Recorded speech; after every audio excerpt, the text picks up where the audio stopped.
Hi guys, welcome back my channel. ఈరోజు మా ఊర్లో మా పెద్దయ్య వాళ్ళ తోటకి వచ్చాం, మామిడి తోటకి. ఆ తోటలో అయితే పనస చెట్టు ఉంది, చూడండి గైస్. చాలా పనసకాయలు అయితే కాస్తాయి. ఇవన్నీ పనసకాయ, ఇదైతే పనస చెట్టు, చాలా పనసకాయలు ఉన్నాయి. అండ్ ఈ పనస చెట్టుతో పాటు మామిడికాయల చెట్లు కూడా ఉన్నాయి. మామిడికాయ చెట్టు చూద్దాం రండి. ఇది మా మామిడి తోటలోని మామిడి చెట్టు. అండ్ ఇదైతే మామిడికాయలు, చూడండి గాయస్.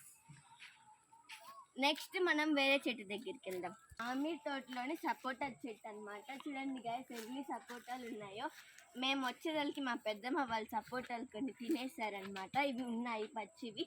నెక్స్ట్ మనం నేరేడు చెట్టు దగ్గరికి వెళ్దాం గైస్. ఇప్పుడు మనమైతే సపోటా చెట్టు దగ్గర నుంచి నేరేడు చెట్టుకి అయితే వచ్చేసాం. ఇంకా చాలా చిన్నవి పచ్చి ఉన్నాయి. మాగిన తర్వాత నేను మళ్ళీ నెక్స్ట్ వీడియోలో చెప్తాను. నెక్స్ట్ వీడియోలో కలుద్దాం. Bye guys.